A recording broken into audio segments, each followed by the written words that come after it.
আল্লাহু আকবার, আল্লাহু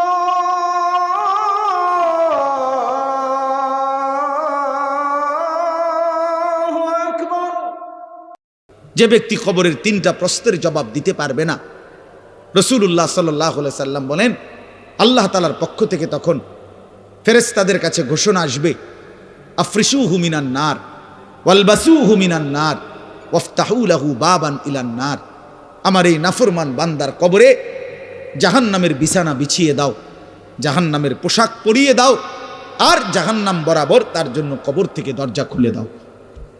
ফেরেশতারা যখন এই কার্যক্রমটা শেষ করবে, প্রথম জাহান্নামের বিছানা বিছায় দিছে, পোশাক পরায় দিছে, জাহান্নাম বরাবর দরজা খুলে দিছে।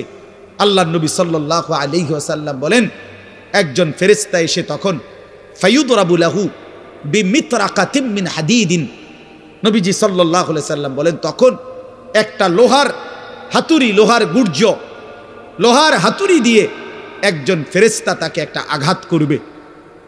কি আঘাত, কোথায় আঘাত করবে?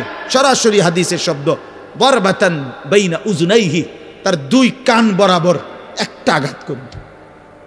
রাসূলুল্লাহ সাল্লাল্লাহু আলাইহি সাল্লাম বলেন ফায়াসিহু সাইহাতান, ওই নাফরমান তখন এত জোরে চিৎকার করবে, ইয়াসমাউহা মান ইয়ালিহি ইল্লা সাকালাইন, মানুষ এবং জিন ব্যতীত আল্লাহর সমস্ত সৃষ্টি ওই বেঈমানের চিৎকার শুনতে পাবে।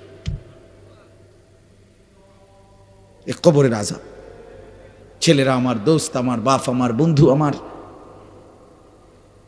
আপনি হাসলেও কবরে যাইতে হবে, কাঁদলেও কবরে যাইতে হবে। রাজপ্রাসাদের ওই অট্টালিকাতে যে থাকে সেও একদিন মরে যাবে, জীর্ণ কুঠিরে কুড়ে ঘরে যে থাকে সেও মরে যাবে। জীবনে যে কোনোদিন সুখ দেখে নাই, দুঃখের সাগরে, তারও মৃত্যু হবে। জীবনে যে কোনোদিন দুঃখ দেখে নাই, সুখের সাগরে ভাসছিল, তারও মৃত্যু হবে, সেও মরে যাবে। কবর নিশ্চিত, কবর নিশ্চিত। আমিন ওয়ারাইহিম বারযাখুন ইলা ইয়াউমি ইউবআসুন।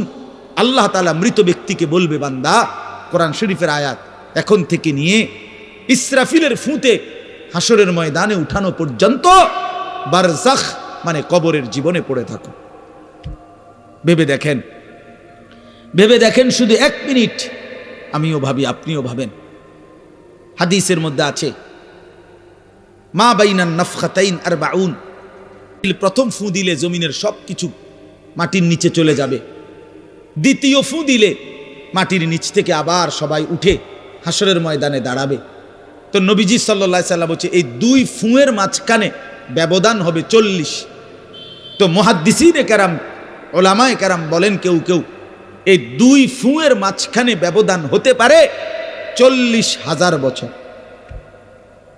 তাহলে ধরে নেন সর্বশেষ যেই লোকটা কবরে গেছে, যদি তার কবরে আযাব হয় তাহলে তার কবরের আযাব ভোগ করতে হবে 40,000 বছর। এবার বলেন তো এখন যারা মরতেছে, এবার বলেন তো রাসূলুল্লাহ সাল্লাল্লাহু আলাইহি সাল্লামের জমানায় যারা মারা গেছে, এবার আরো পিছনে যান ইব্রাহিম আলাইহিস সালামের জমানায় যারা মারা গেছে, এবার আরো পিছনে যান নূহ আলাইহিস সালামের জমানায় যেই অবিশ্বাসী বেঈমানগুলো মারা গেছে, তারা আজকে কত বছর যাবত কবরে আযাব ভোগ করতেছে। বুঝছেননি আমার কথাটা? হ্যাঁ, কোরআন শরীফে আছে ওমান আ'রাযা আন যিকরি ফাইন্না লাহু মাঈশাতান যানকা ওয়া নাহশুরুহু ইয়াওমাল কিয়ামাতি আ'মা। আল্লাহ বলেন আমার স্মরণ থেকে যে মুখ ফিরায় নিল, আমার বন্দিগি, আমার ইবাদত, আমার হুকুম পালন, আমি তার জীবন করে দেব সংকীর্ণ এবং তার হাসরের ময়দানে উঠাবো অন্ধ। এই জীবন সংকীর্ণ করার একাধিক তাফসির, এর মধ্যে একটা তাফসির হলো এইটা যে আল্লাহ জীবন সংকীর্ণ করে দিবে, মানে তার কবরের মধ্যে তার কবরটাকে একেবারে সংকীর্ণ করে দিবে। আল্লাহ রসুল বলছে নাফরমানের কবর রাইখা যখন ফেরেশতা চলে যাবে, কবর ডান পাশের মাটি তারে একটা চাপ দিবে বাম দিকে, বাম দিকের মাটি এক ডান দিকে। আল্লাহর কসম ডান পাশের হাড্ডি পাজর ভাঙ্গা ডান দিকে বাম দিকে চলে যাবে, বাম দিকের হাড্ডি পাজর ভাঙ্গা। রাসূলুল্লাহ সাল্লাল্লাহু আলাইহি ওয়াসাল্লাম বলছে, বন্ধু দেখেন, হাত্তা তাখতালিফা আদলাউহু, এই দুই আঙ্গুল যেভাবে একটার ভিতরে ঢুকে গেছে, খোদার কসম ডান পাশের হাড্ডি পাজর, বাম পাশের হাড্ডি পাজর, এইভাবে একটার ভিতরে ঢুকে যায়। এইটার অর্থ এটা। হ্যাঁ, রাসূলুল্লাহ সাল্লাল্লাহু আলাইহি সাল্লাম একদিন হযরত বারা ইবনে আযিব রাদিয়াল্লাহু তাআলা আনহু থেকে বর্ণিত, নবীজি একদিন এক সাহাবীর জানাজা পড়তে গেছেন।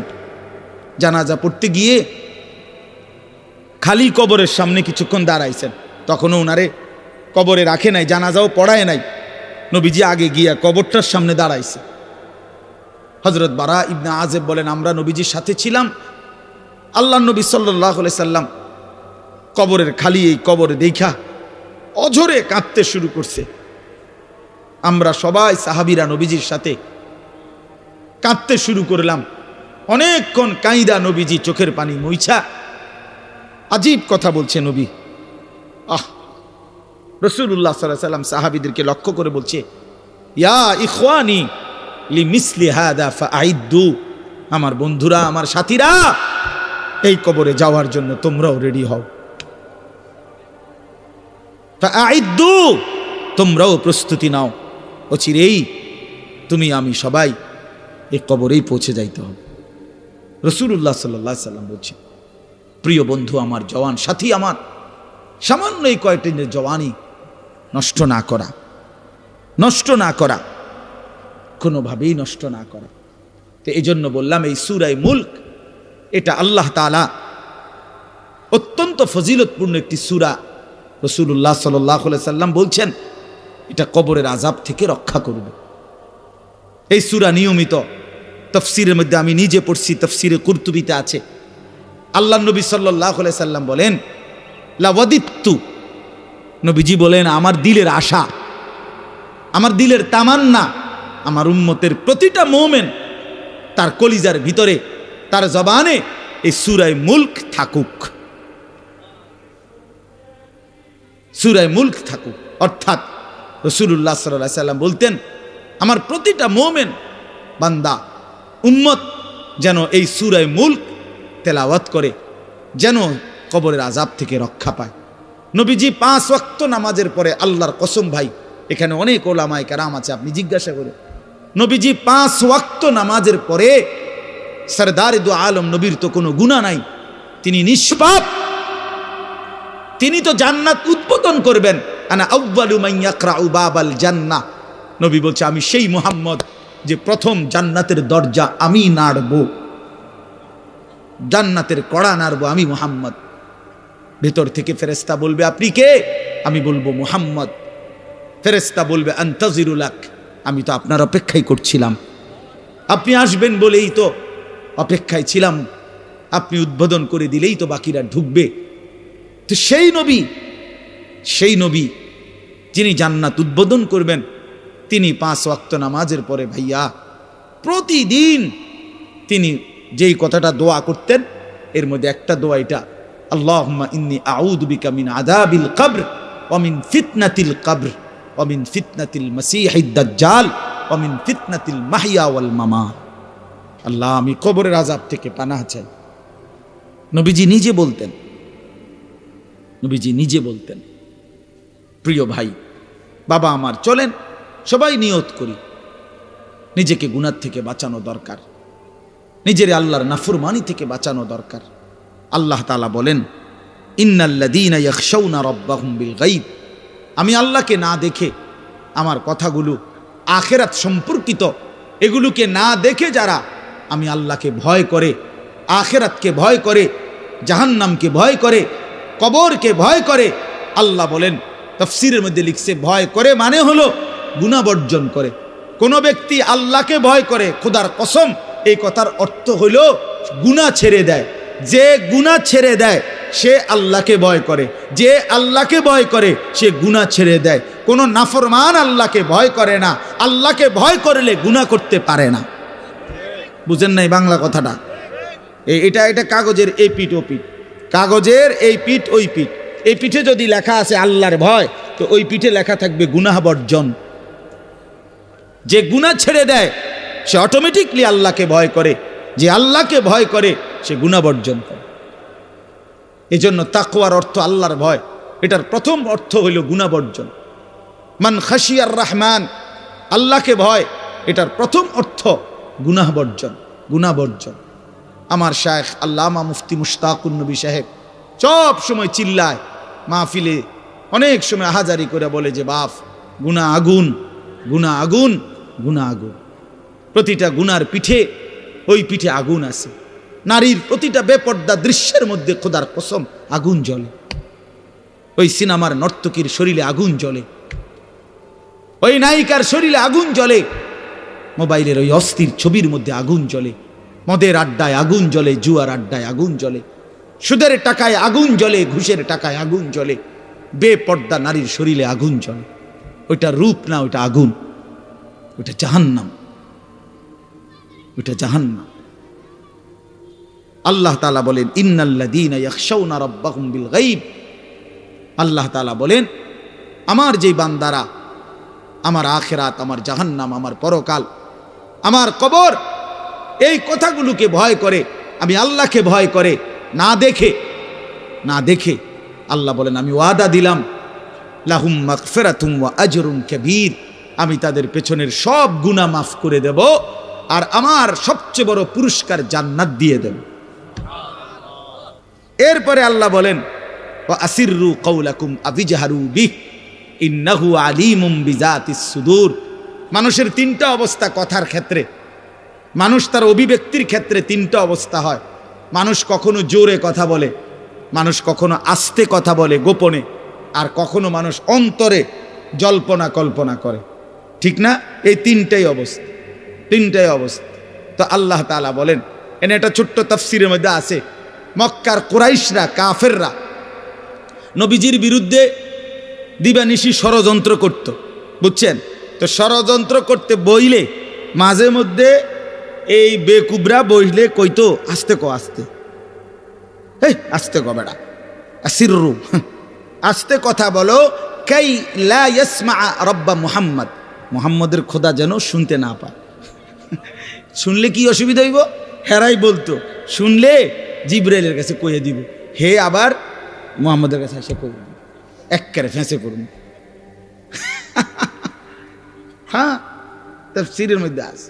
আল্লাহ তাআলা বলেন হায় হায় রে বেওকুফ, কি বললি, কি ভাবলি, আল্লাহরেই চিনলি না, আল্লাহকেই চিনলি। হ্যাঁ, অনেক নওজোয়ান হ্যাঁ বেচারা ইয়ারফোন লাগাইলে মনে করে কেউ শোনে না, না ইয়ারফোন লাগাইলেছে আর কি, বুঝেন না? কানের মধ্যে দুইটা বল্টু লাগাইছে, খালাস, আর তো দুনিয়ার কেউ শুনে না। আরে না ফরমান, দুনিয়ার কেউ শুনে না সেটা তো কথা না, আর শাজিমের মালিক তো শুনে। ওয়া আসিররু কাওলাকুম আবিজহারু বিহি, রব্বুল আলামিন বলেন তোমরা যদি আস্তে কথা বলো, আবিজহারু বিহি, যদি জোরেও কথা বলো, ইন্নাহু আলিমুম বিদাতিস সুদূর, আল্লাহ বলে শুধু এই দুইটা না বান্দা, আস্তে বলো, জোরে বলো, অথবা অন্তরের ভিতরে যা লুকায়িত করো, আমি আল্লাহ সবটাই পুরাপুরি জানি। এরপরে শেষ অসাধারণ একটা যুক্তি আল্লাহ দেখাইছে, এই শেষ কথা আমার, আলা ইয়ালামু মান খালাক, আজীব কথা। আল্লাহ বলে আচ্ছা বান্দা, তোমার আমি একটা কথা জিজ্ঞাই, তুমি আমার কথাটার উত্তর দাও। এদ্দুর কথা কি তুমি বুঝো না যে আলা ইয়ালামু মান খালাকা, যে সৃষ্টি করলো, যে বানাইলো, তিনি জানবে না, তিনি বুঝবে না, তিনি শুনবে না, এটা তুমি কেমনে ভাবলা? তুমি কও, তোমার বিবেকে কি কও? এতটি ভাত খাইয়া বুঝি এই কথাটা বুঝলা না? এতদিন দুনিয়ার থাইকে বুঝি এই কথাটা বুঝলা না? আলা ইয়ালামু মান খালাক, এই তৃতীয় আয়াত। আল্লাহ বলেন যিনি সৃষ্টি করলেন তিনি জানবে না? যে কোম্পানি এটা বানাইছে সে জানে না এখান দিয়ে কথা বলে না, এন দিয়ে কথা বলে? কথা বলেন না কেন? তো যিনি সৃষ্টি করলেন আল্লাহ, আমরা কি করছি না করছি তিনি আমাদের কথা জানবেন না? কথা বলেন না, বলেন না, শুনেন তিনি? আল্লাহ শুনেন কিনা, দেখেন কিনা, জানেন কিনা? অহুয়াল লতীফুল খবীর, আল্লাহ বলেন তিনি সূক্ষ্ম থেকে সূক্ষ্ম, বিন্দু থেকে বিন্দু সেটাও জানেন। খবীর, পুরা সৃষ্টির খবর একসাথে তিনি পূর্ণ রাখেন, পূর্ণ রাখেন। এজন্য দোস্ত আমার, রাত 2টা বাজে, নওজোয়ান মনে করছে চারিদিকে কেউ জেগে নাই, সবাই ঘুমায় গেছে, এজন্য সে মোবাইলের উলঙ্গ ছবি দেখছে। আল্লাহ ডাক দিয়া বলে, আনিস আমি আছি। মালিক ডাক দিয়া বলে, আলাম ইয়ালাম বিআন্নাল্লাহা ইয়ারা, তুমি কি এই ভেবেছ তুমি জানো না বান্দা, আমি যে সারাক্ষণ তোমাকে দেখি। আল্লাহ তাআলা রাতেও দেখে, দিনেও দেখে, একাকীও দেখে, প্রকাশ্যও দেখে, অন্ধকারেও দেখে, আলোতেও দেখে। 7 আসমানের উপরে কোনো ফেরেশতা হাঁটলেও মালিক দেখে, 7 তবক জমিনের নিচে কোনো পিঁপড়া হাঁটলেও মালিক দেখে। আটলান্টিক মহাসাগরের যে প্রাণী গভীর তলদেশে, আল্লাহ তাকেও দেখে। হিমালয়ের সুউচ্চ চূড়ায় যে প্রাণী, আল্লাহ তাকেও দেখে, তাকেও দেখে। ওয়ায়ালামু মা ফিল বাররি ওয়াল বাহার, জলে স্থলে যা আছে আল্লাহ বলেন সব তিনি জানেন। ওয়ামা তাসকুতু মিন ওয়ারাকাতিন ইল্লা ইয়ালামুহা, একটা গাছের পাতাও যদি পড়ে আল্লাহ বলেন আমি তাও জানি। ওয়ালা হাব্বাতিন ফি যুলুমাতিল আরদ, মাটির তলদেশে যেই চারা দানা বীজ তোমরা রোপণ করছো, বপন করছো, আল্লাহ বলে কোন দানা কোন চারা আমি তাও জানি। ওয়ালা রতবিন ওয়ালা ইয়াবিসিন, শুকনায় কি আছে ভিজাতে কি আছে আমি সব জানি। ইল্লা ফি কিতাবিম মুবিন, ওহ মালিক বলে শুধু জানি না রে বান্দা, আর আমি সব কিছু আমার তাকদীরে লৌহে মাহফুজের মধ্যে স্পষ্ট করে লিখে রাখছি, লিখে রাখছি, লিখে রেখেছি। অতএব বাপ আমার, বন্ধু আমার, দয়া করে মেহেরবানি করে এই মাহফিলগুলো আসলে আপনাদের কাছে কোনো 23 বছরের পুরা ইসলাম বুঝানো, একদিনে 1 ঘন্টা এটা না, অর্থ হলো বিবেকটা জাগানো, অনুভূতিটা একটু জাগানো, ঠিক না? একটু যেন মানসিকতাটা বাড়ে, একটু মানসিকতাটা যেন পারে। দুনিয়া ভুলেন, আখেরাত ফিকির করে, আখেরাতের ফিকির করে, আখেরাতের ফিকির করে। যুবক ভাই নিজের ক্ষতি করেন না, নওজোয়ান ভাই নিজের ক্ষতি করেন না। আল্লাহর ওয়াস্তে ভাইয়া, চরিত্রহীনতার এই জিন্দেগি সুখ দেয় না। কোনো পাপী সুখে নাই, কোনো হারামখোর, কোনো মদখোর, কোনো গাঁজাখোর, ফুট্টাখোর, বাবাখোর, ডাইলখোর, ইয়াবাখোর, একটা নাফরমান সুখে নাই, সুখে নাই। কোন বেপরদা নারী সুখে নাই। আমি চ্যালেঞ্জ করলাম, কোন হারামখোর, সুদখোর, গাঁজাখোর একটাও সুখে নাই, একটাও সুখে নাই, একটাও সুখে নাই। কোন নাফরমান সুখে থাকে না বন্ধু। সেজদাতে সুখ আছে, আল্লাহকে ডাকলে সুখ আছে, আল্লাহকে ডাকলে সুখ আছে, মালিকের সেজদায় সুখ আছে।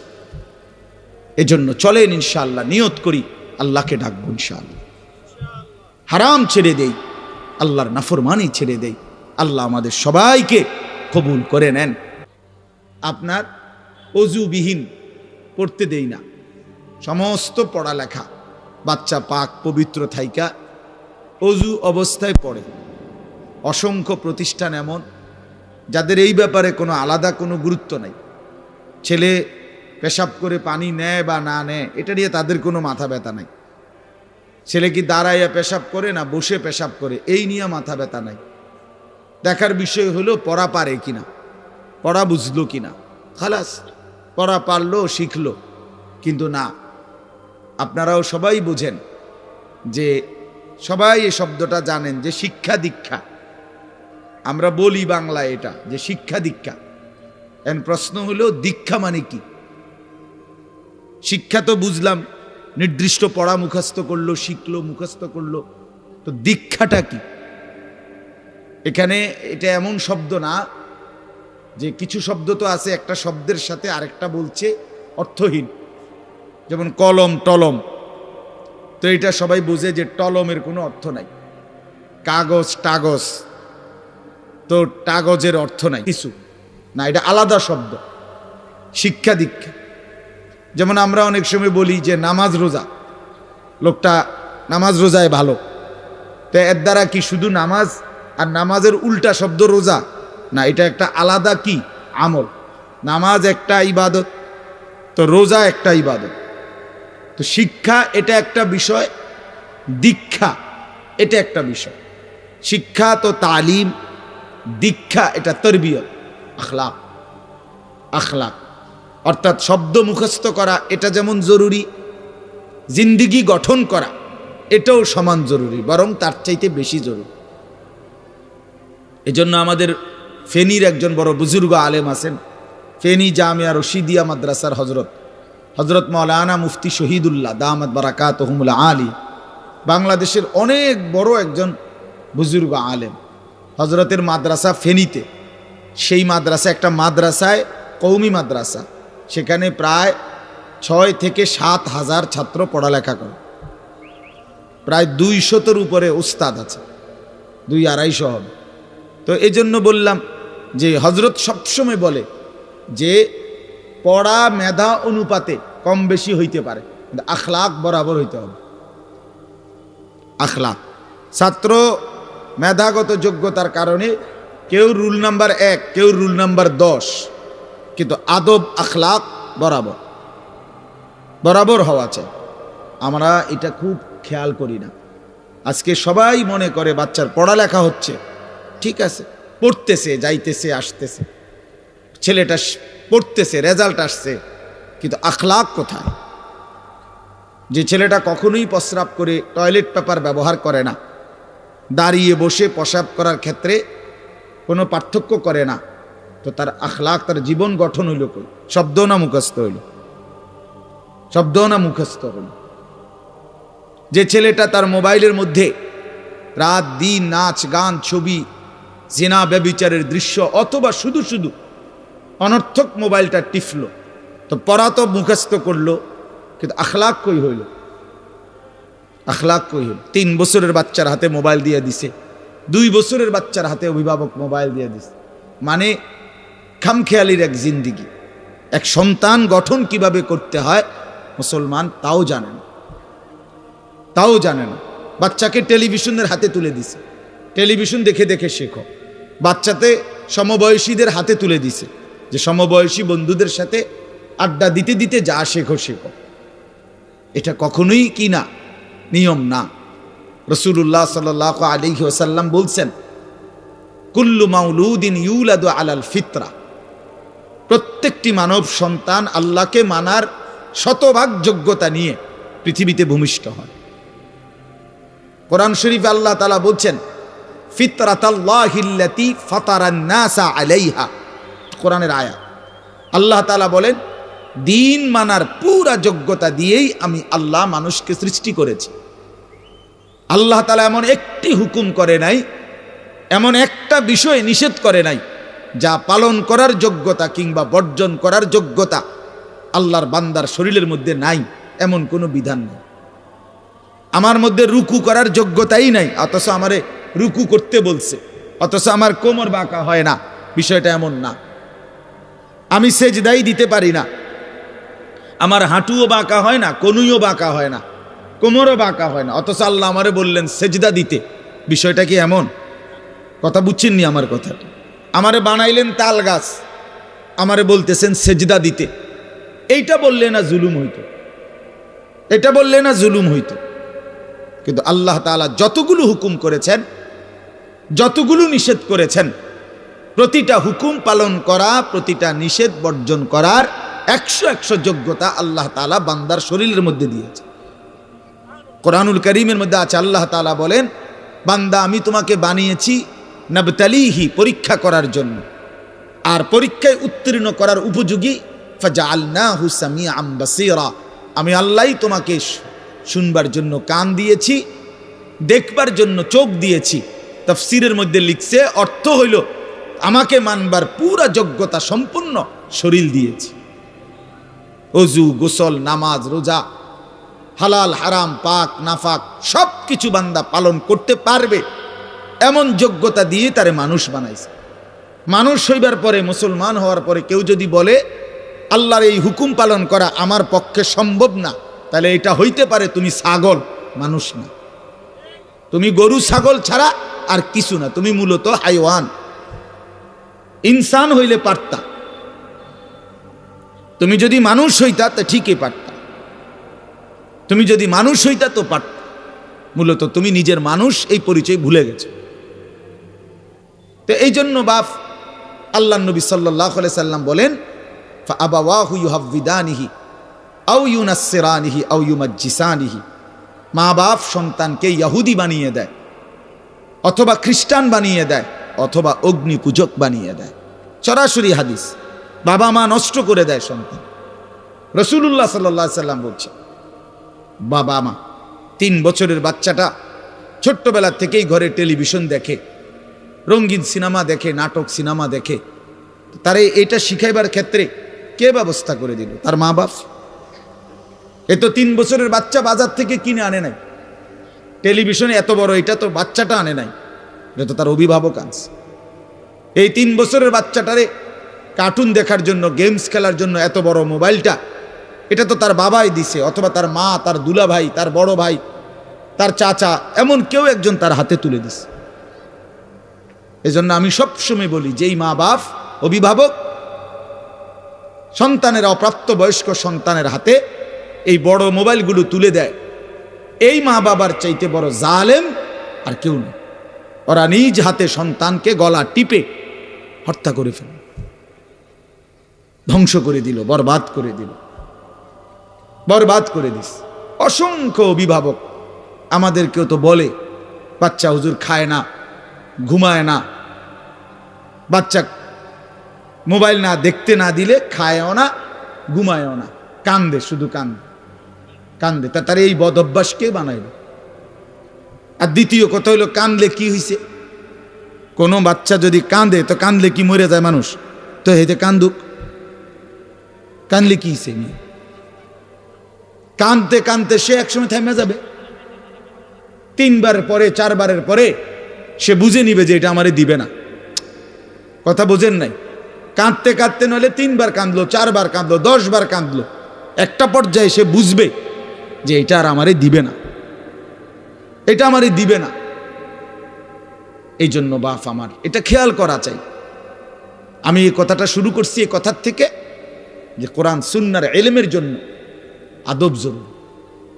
এক তো আপনি শুনলেন প্রতি সপ্তাহে জুমার বয়ান হয়, ইমাম সাহেব কইতে পারবো, ইমাম সাহেব কি কয়, আমনে আমনের মতো, হুজুর হুজুরের মতো না।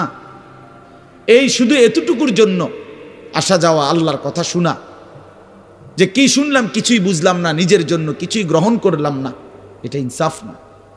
আল্লাহর কোরআন জিন্দেগি বদলাবার জন্য, আমাদের জীবনের পরিবর্তনের জন্য আসছে, পরিবর্তনের জন্য।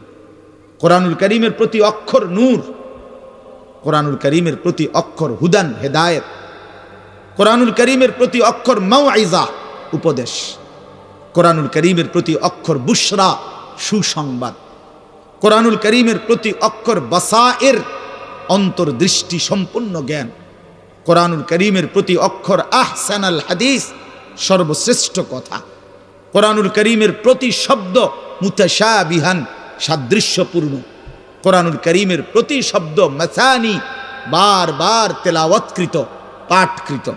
কোরআনুল কারীমের অসংখ্য বৈশিষ্ট্য আল্লাহ তাআলা কোরআনে উল্লেখ করেছেন। মা ফাররাতনা ফিল কিতাবে মিন শাই, আল্লাহ বলেন একটা বিষয়ের আলোচনা আমি বাদ দেই নাই কোরআনের মধ্যে। ওয়া নাযালনা আলাইকাল কিতাবা তিবয়ানান লিকুল্লি শাই, বন্ধু আমি আপনার উপরে যে কোরআন নাজিল করেছি তার সমস্ত কিছুর বিস্তারিত বর্ণনা। এই জন্য বদনসিব ওই সন্তান, ওই অভিভাবক দুর্ভাগা, যে মুসলমান পরিচয় দেওয়ার পরেও নিজ সন্তানকে আল্লাহর কোরআন দেখে দেখেও পড়তে জানে না। আল্লাহর কোরআন দেখে দেখে ছোট বাচ্চা হাফেজে কোরআন হইছে, এই মাত্র দেখছেন আমরা, হাফেজে কোরআন হইছে। মুসলমানের সন্তান আল্লাহর কোরআন 30 পারা কলিজার মধ্যে গ্রহণ করছে। আর কি পরিমাণ দুর্ভাগা মুসলমান! আল্লাহর দেওয়া চোখ, আল্লাহর দেওয়া জিহ্বা। আল্লাহ কোরআনে বলছে আলাম নাজআল লাহু আইনাইন, বান্দা আমি কি 2টা চোখ দেই নাই? ওয়া লিসানান, আমি কি জিহ্বা দেই নাই? ওয়া শাফাতাইন, 2টা ঠোঁট কি আমি দেই নাই? হাসরের ময়দানে আল্লাহ তাআলা জিজ্ঞেস করবে, বান্দা আমার দেওয়া 2টা চোখ, আমার দেওয়ার জিহ্বা, আমার দেওয়া ঠোঁট, এত লক্ষ কথা বললা, এত কিছু দেখলা, এত শব্দ উচ্চারণ করলা, পৃথিবীর কত লক্ষ কথা তুমি জীবনে বললা, অথচ আমার কালাম, সর্বশ্রেষ্ঠ আসমানি কিতাব, মালিকের এই কোরআন, এটা একটু দেখে দেখেও পড়তে পারো না। এর চাইতে বড় বদনসিব আর কে হইতে পারে? এজন্য আমি পরিষ্কার বলি সব সময়, আল্লাহর কোরআন যেই মুসলমান দেখে দেখেও শুদ্ধ পড়তে পারে না, আমার দৃষ্টিতে ওই লোকটা বোবা। আপনি বোবা, মূলত দোস্ত তুমি বোবা। বাকি কথাগুলো না বললেও চলতো, বাকি কথাগুলো না বললেও চলতো, এই পৃথিবী ভোগ করা যেত। বোবা মানুষ যারা, তারা কথা না বলতে পারলেও ভাতও খাইতে পারে, ঘুমও যাইতে পারে, পেশাব পায়খানাও করে, বিয়েও করে, বোবা মানুষের বাচ্চা কাচ্চাও হয়। এরকম দেখছেননি কখনো? না, কথা বলেন না কেন?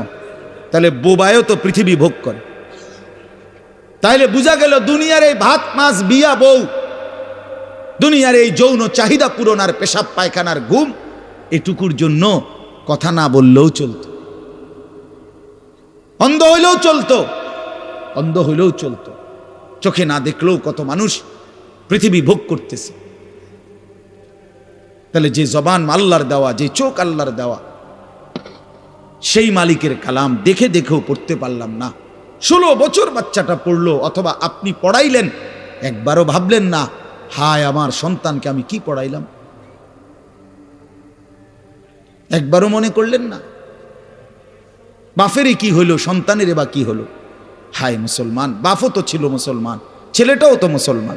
না বাফের একবার মনে পড়লো, না ছেলের একবার মনে পড়লো, না মায়ের একবার মনে পড়লো, না ছেলেটার একবার মনে পড়লো যে আমার মালিকের কোরআন পড়তে পারি না। পৃথিবীর কত পড়া, দরকারি বেদরকারি মিলাইয়া পৃথিবীর বাকি সমস্ত পড়ালেখার মধ্যে প্রয়োজনীয় অপ্রয়োজনীয় কথার মিশ্রণ। কিছু কথা দরকারি আছে, কিছু কথা বেদরকারি আছে। সমস্ত বাংলা বইয়ের মধ্যে দরকারি কথাও আছে, বেদরকারি কথাও আছে। ইংরেজি বইয়ের মধ্যে দরকারি কথাও আছে, বেদরকারি কথাও আছে। কথা বলেন? হ্যাঁ, রোদ হচ্ছে, বৃষ্টি হচ্ছে, খেকশিয়ালের বিয়ে হচ্ছে, এটা কোনো দরকারি কথা হলো? এটা কিছু শিখার কিছু? এটা হাট্টিমা টিম টিম তারা মাঠে পারে ডিম, এটা কি? এটা কোনো শিখার কিছু? হ্যাঁ, আগডুম বাগডুম ঘোড়া ডুম সাজে, আগডুম কি বাগডুম কি? তার বাপের 14 গোষ্ঠী কইতে পারবো নি আগডুম কি, যে লিখছে এটা। অনর্থক কথা। 2 little black birds sitting on a wall, one called Peter, one called Paul.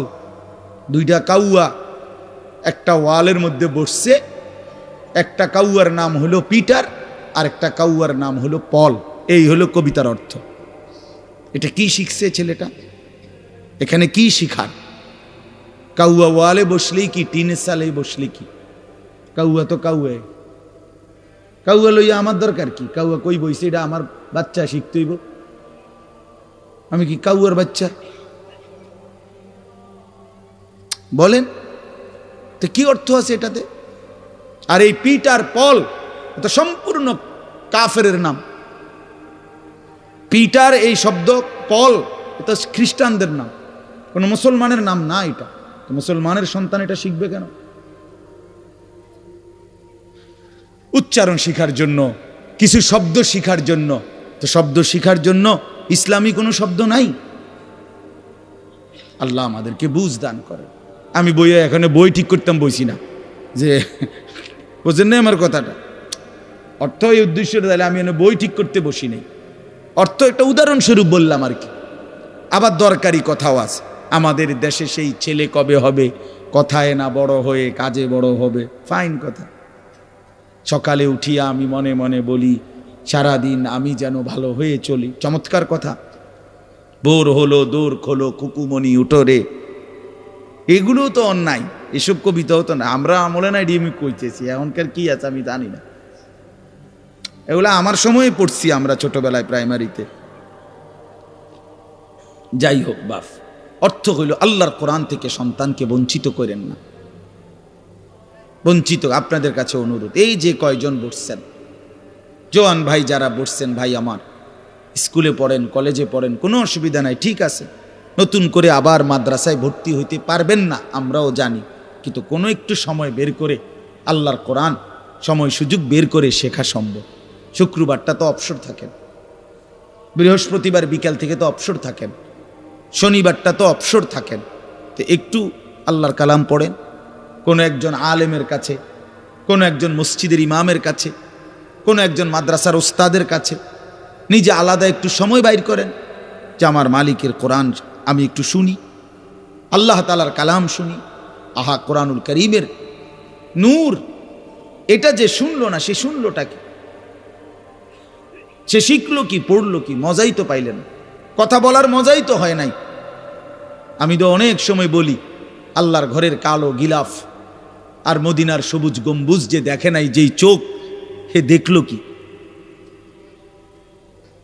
কালো গিলাফ যে দেখে নাই কাবার, রাসূলুল্লাহর রওজায়ে আতহারের সবুজ গম্বুজের ওই সৌন্দর্য যে দেখে নাই, যেই চোখ, সে জীবনে কি দেখলো? আর আমার একবার মক্কা শরীফ এক লোক উমরার সময়, বাংলাদেশি এক লোক দৌড়াইয়া আমার আয়সা জড়াইয়া ধরছে, ধরাইয়া কাঁদা দিছে, বলছে হুজুর আমি আপনার এক কথার কারণে হজে আসছি, উমরায় আসছি। আমি বললাম মানে?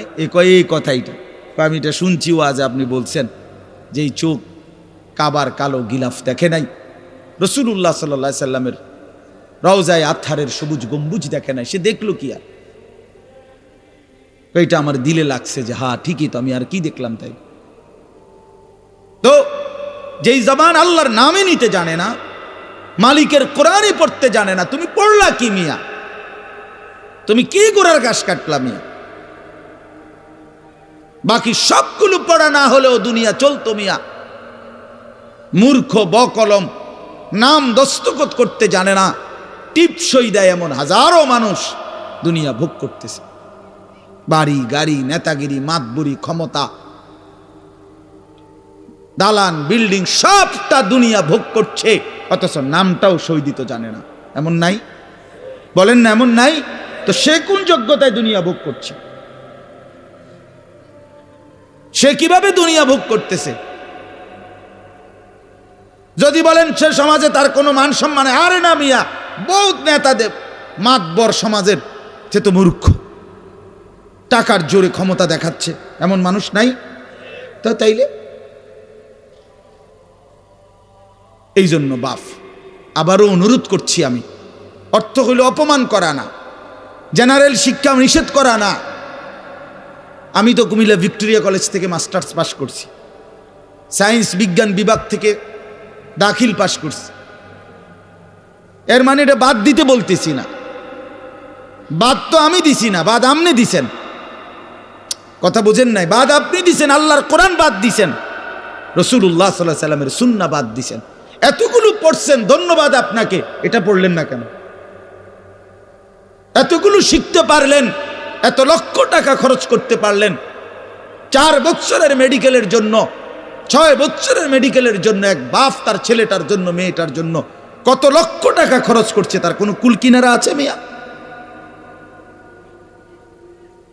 তো আপনি পড়ান, কোনো অসুবিধা নাই, কিন্তু আপনি আপনার বাচ্চাটাকে আল্লাহর কোরআন থেকে বঞ্চিত করলেন কেন? নামাজ থেকে বঞ্চিত করলেন কেন?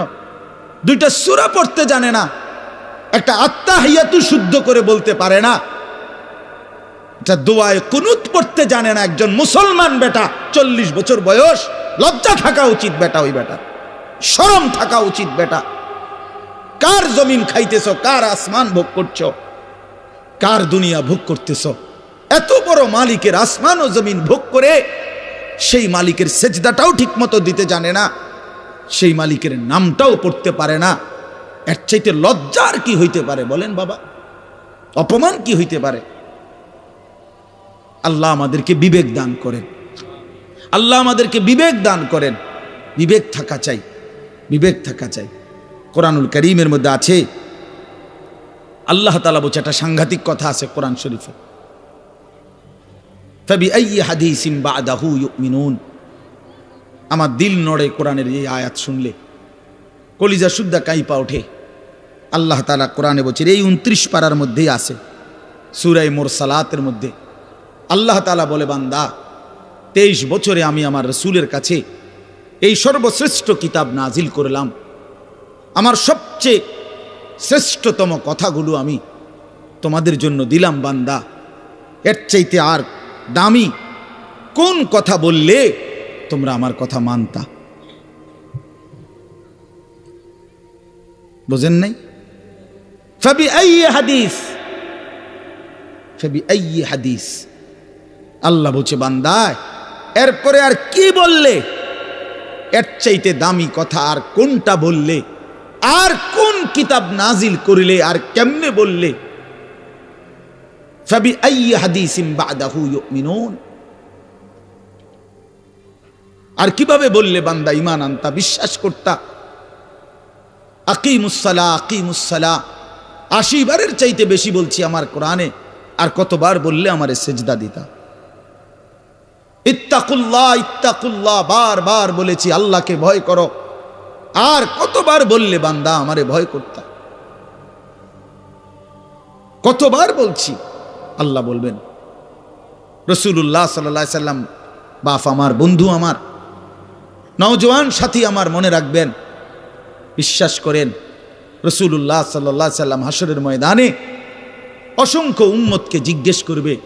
এই আমলনামা যখন দেখবে, প্রত্যেকটা উম্মত তার নিজ নিজ আমলনামা, রাসূলুল্লাহ সাল্লাল্লাহু আলাইহি সাল্লাম দেখবেন। এই আমলনামা দেখে নবী জিজ্ঞেস করবে, উম্মত 23টা বছর একটানা আমি কেঁদেছি উম্মত, 23 বছর তোদের জন্য আমি কেঁদেছিলাম। এমনও রাত গেছে সারা রাত উম্মতের জন্য আমি কেঁদেছি, সারা রাত দোয়া করছি উম্মতের জন্য। তায়েফের পাথরের আঘাতে পিঠ চালনির মতো ছিদ্র বানায় ফেলছি, পেটের কষ্টে, ক্ষুধার কষ্টে 14 দিনের চাইতে বেশি পেটে 2টা পাথর বাইন্দা ক্ষুধার কষ্ট হজম করছি।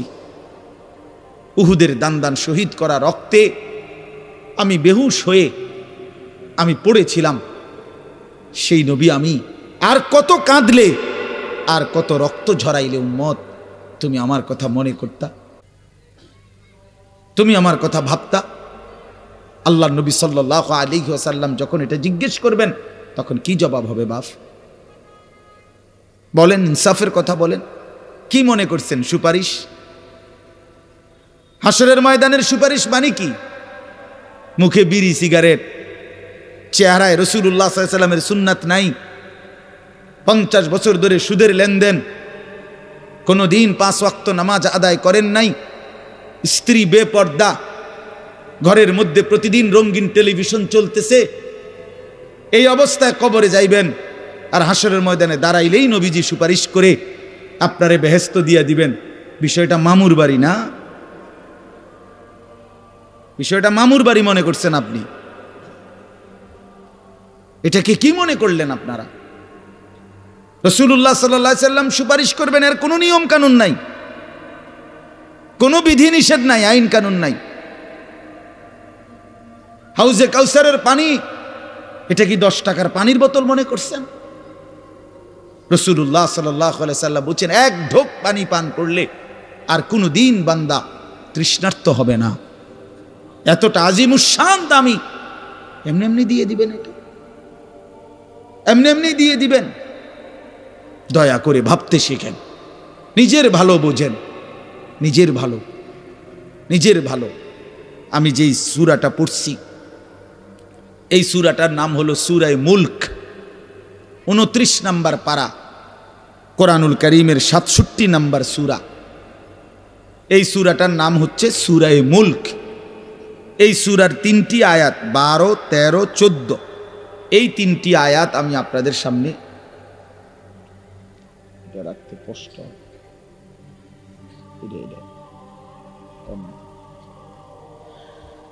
এই 3টি আয়াত আমি তেলাওয়াত করছি। এই আর অল্প একটু সময়ের মধ্যে আমি আপনাদের সামনে এই 3টা আয়াতকে সামনে রেখে কয়েকটা আর কথা বলতে চাই। প্রথম কথা, আপনারা রাগ হইয়েন না আমার, আমি আপনাদেরই অঞ্চলের মানুষ, এখন আপনারাও আমার, আমিও আপনাদের। আল্লাহর কোরআন শিখেন। আমার কথা হলে আমি বলি না যে সবার সব জেনারেল পড়া বন্ধ করে দেন, অর্থগুলো আপনি একটু সময় বাইর করেন। কথা, যারা চাকরি করেন, ব্যবসা করেন, বুড়া মানুষেরও অনেক বয়স্ক লোক কইলে হুজুর না আর কইয়া লাভ নাই, এই বয়স না নাই, বিড়ি খাই না বয়স আছে। হ্যাঁ মাশাআল্লাহ, বিড়ি খাইতে কইলে সাদওয়ানে গপ মারুন না, বয়স ঠিকই রয়েছে অন। হ্যাঁ, অখনো টেলিভিশন 3 ঘন্টা চাইতে কইলে মাশাআল্লাহ কাকুর শরীরে বল আছে। মানুষের বেডির নাচ দেখবো, এতে কোনো লজ্জা শরম নাই। দুনিয়া ভোগ করতে বললে ভাত খাইছে মাত্র, এখন যদি বলেন আবার আপেল খাবিননি হদ পেঁয়াজু খাবিননি, চা দোকানে গেছে আর আবার খাবে। দুনিয়া পুরাটা ভোগ করবে, 90 বছরও দুনিয়া ফুরায় না, 90 বছরও আখেরাত মনে পড়ে না। আফসোসের ব্যাপার মিয়া। আল্লাহ বলছে কোরআনে, আলাম ইয়ানি লিল্লাযীনা আমানু আন তাখশা কুলুবুহুম লিযিকরিল্লাহ।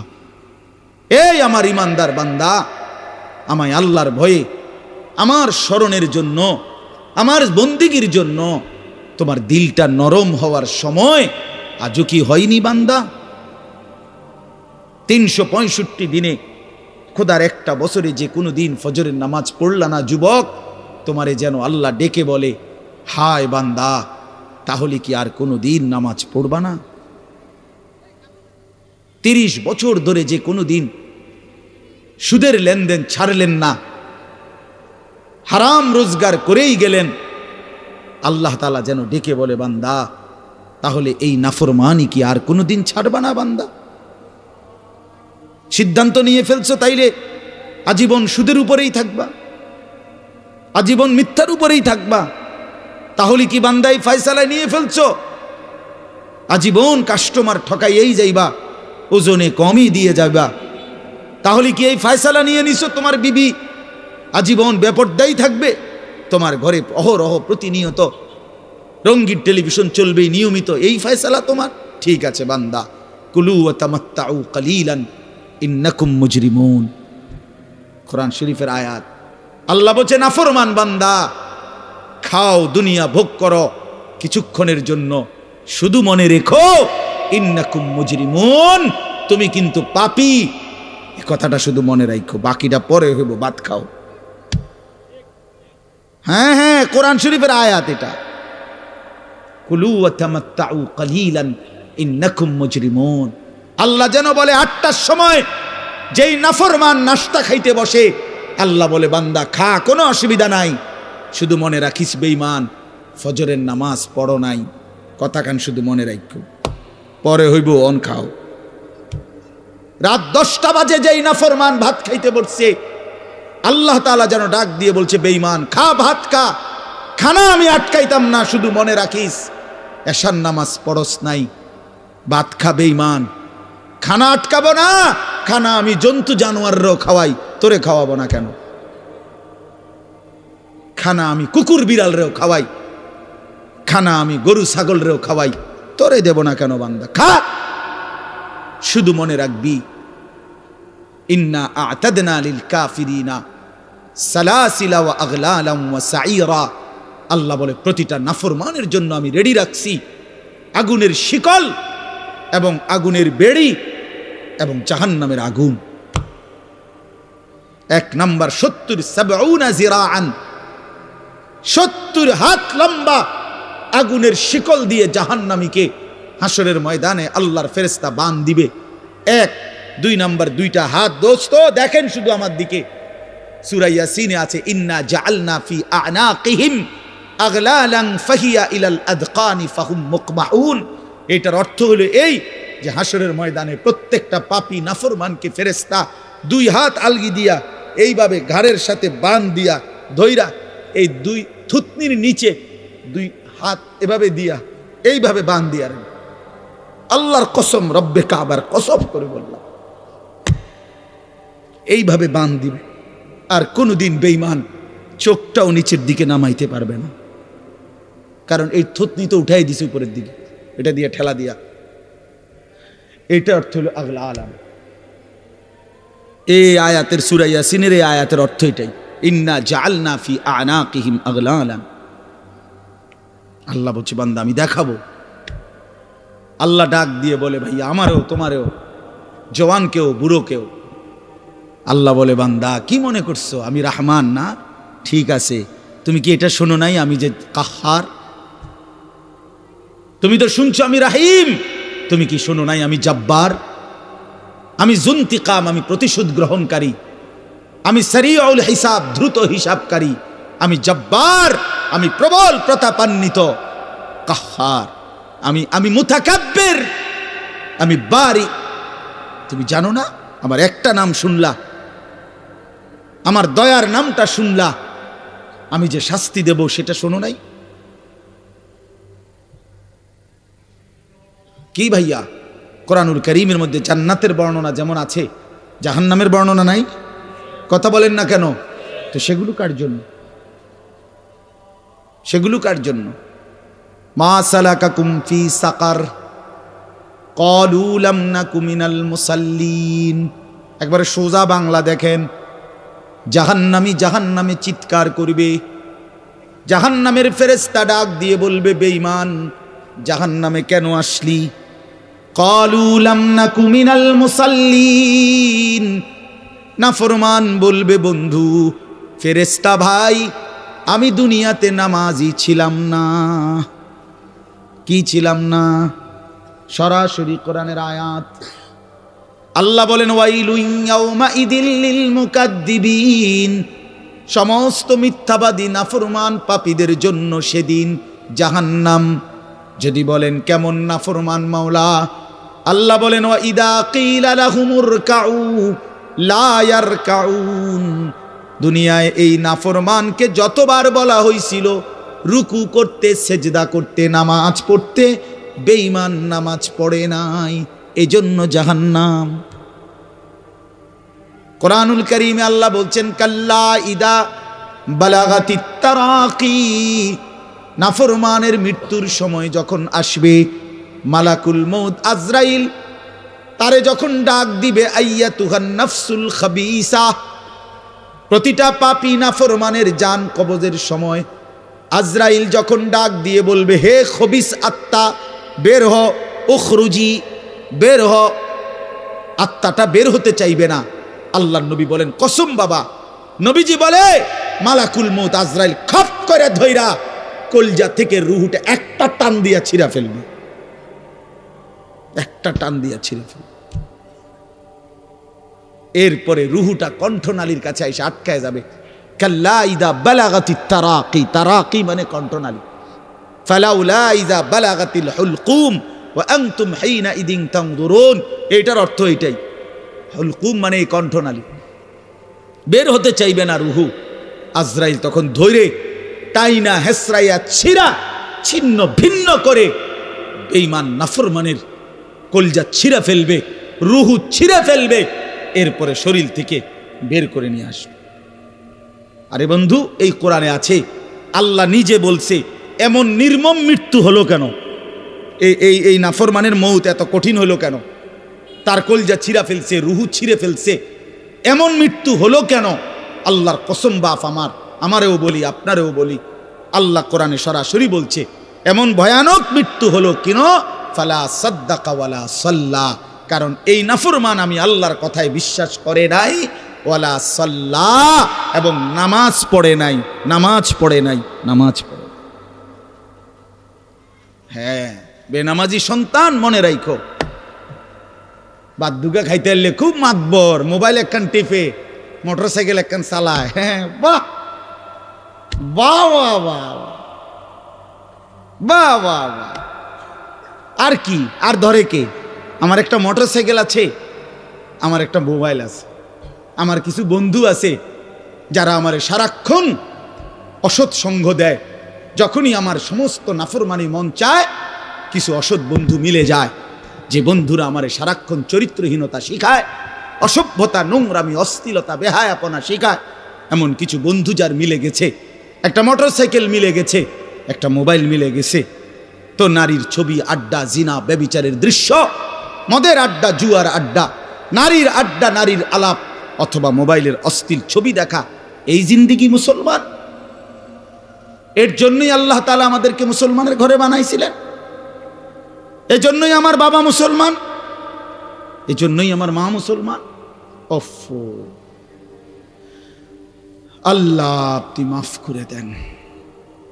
ইনসাফের সাথে ভাইবেন। অনেক নওজোয়ান ভাই, সবাইরে অনুরোধ করলাম, দোস্ত আমার, ইনসাফের সাথে ভাইবেন, নিজেরে নষ্ট করেন না। ছেলেরা আমার, ভাইয়া নিজেরে নষ্ট করো না ভাই, নওজোয়ান ভাই নিজেরে নষ্ট করো না। শেষ পর্যন্ত কেউ নাই, শেষ পর্যন্ত একদিন, দিন শেষে, রাত শেষে দেখবেন আমার সাথে কেউ নাই, আমি একাই। আমি একাই।